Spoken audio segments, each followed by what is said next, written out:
Olá! Quem tem um pet em casa sabe que a saúde digestiva deles é, muitas vezes, uma caixinha de surpresas. Pois é, hoje a gente vai fazer uma viagem pelo sistema gastrointestinal de cães e gatos para entender melhor os problemas mais comuns, começando lá na boca e descendo até o estômago. Vamos nessa? Bom, para começar, vamos dar uma olhada no mapa completo, o sistema digestório de um cão e de um gato. É um mecanismo super complexo, né? Cada pedacinho aí tem uma função essencial para a saúde e para o bem-estar do animal. Entender como essa máquina toda funciona é o primeiro passo para a gente saber quando alguma coisa não vai bem. Essa pergunta, com certeza, muitos tutores já se fizeram. Ver o pet sem apetite ou vomitando liga um alerta na hora, né? Mas a verdade é que esses são sinais, são mensagens que o corpo do animal está enviando. O nosso objetivo aqui é justamente esse, aprender a decifrar essas mensagens para poder agir da maneira certa. Então, nessa primeira parte, vamos focar nos sinais clínicos. Pense neles como peças de um quebra-cabeça. Quando a gente junta as peças certas, a imagem do que realmente está acontecendo começa a aparecer. E olha, aqui a gente já começa com uma distinção que é super importante e que pode mudar totalmente o rumo de um diagnóstico, a diferença entre vômito e regurgitação. Parece a mesma coisa, mas não é.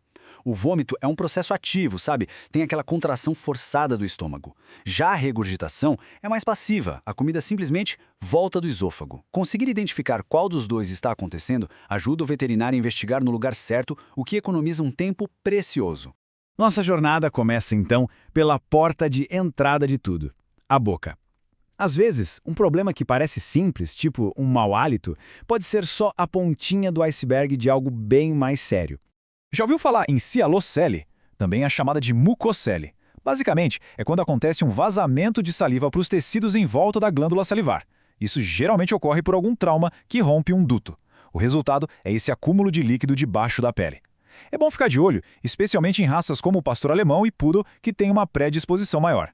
A imagem aqui não deixa dúvida, né? À esquerda, um cão saudável. Na direita, a gente vê o resultado da cialocele, aquele inchaço bem visível, o tal do edema embaixo da mandíbula. É uma imagem forte que deixa bem claro o que é a condição e por que é tão importante investigar qualquer inchaço diferente que aparecer na região do pescoço. Agora vamos falar de um problema que é extremamente comum. A gengivite. É a inflamação da gengiva causada pelo acúmulo de placa bacteriana. E os sinais são bem fáceis de notar. Mau hálito, desconforto na hora de mastigar e aquela vermelhidão bem característica na gengiva.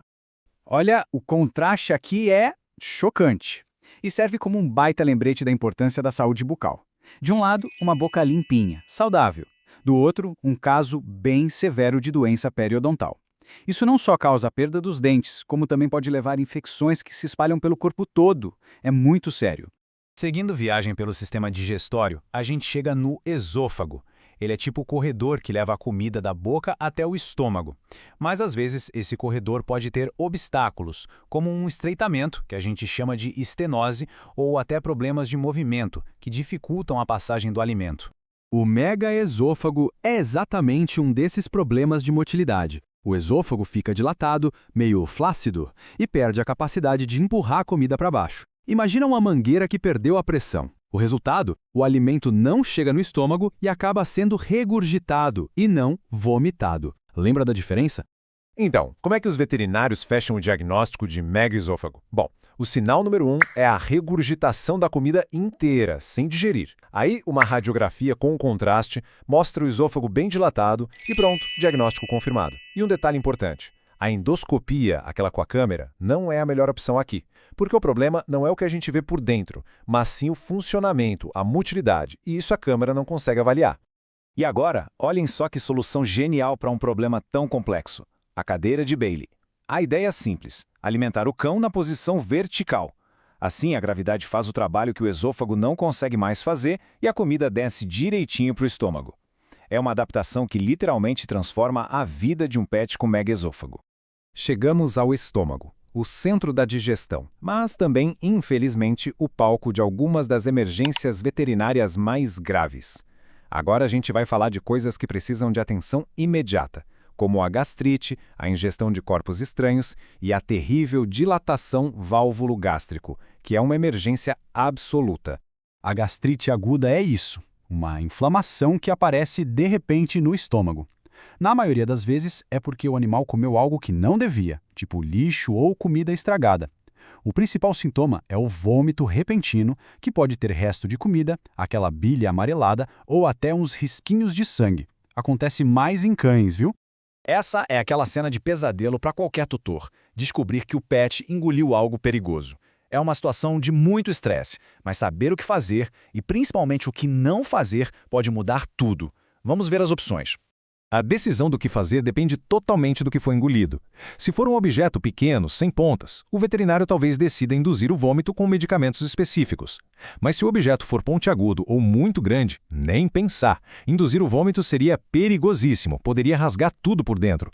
Nesses casos, a única saída segura é a remoção por endoscopia ou cirurgia, para evitar uma perfuração. O mais importante de tudo numa hora dessas é seguir os passos certos. Primeiro de tudo, respira fundo, mantenha a calma. Segundo, ligue para o veterinário, imediatamente. E terceiro, e isso é crucial, nunca tente induzir o vômito sem orientação. Cada caso é um caso e só um profissional vai saber o que é mais seguro para o pet. Bom, depois de toda essa jornada, ficou claro que a observação atenta é a melhor ferramenta que um tutor pode ter. Para a gente fechar, vamos recapitular os principais sinais de alerta que a gente viu para saber exatamente o que procurar.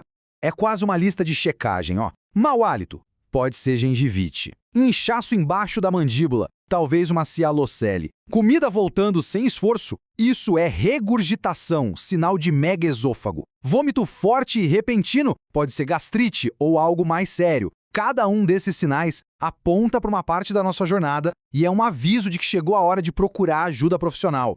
No fim das contas, entender o que esses sinais querem dizer é como ter um superpoder, a capacidade de ser a voz do pet. E o próximo passo é sempre a parceria com o médico veterinário. É transformar o que se observa em ação. Afinal, prevenção e diagnóstico rápido não são só sobre tratar doenças, são sobre garantir uma vida mais longa, feliz e saudável para eles.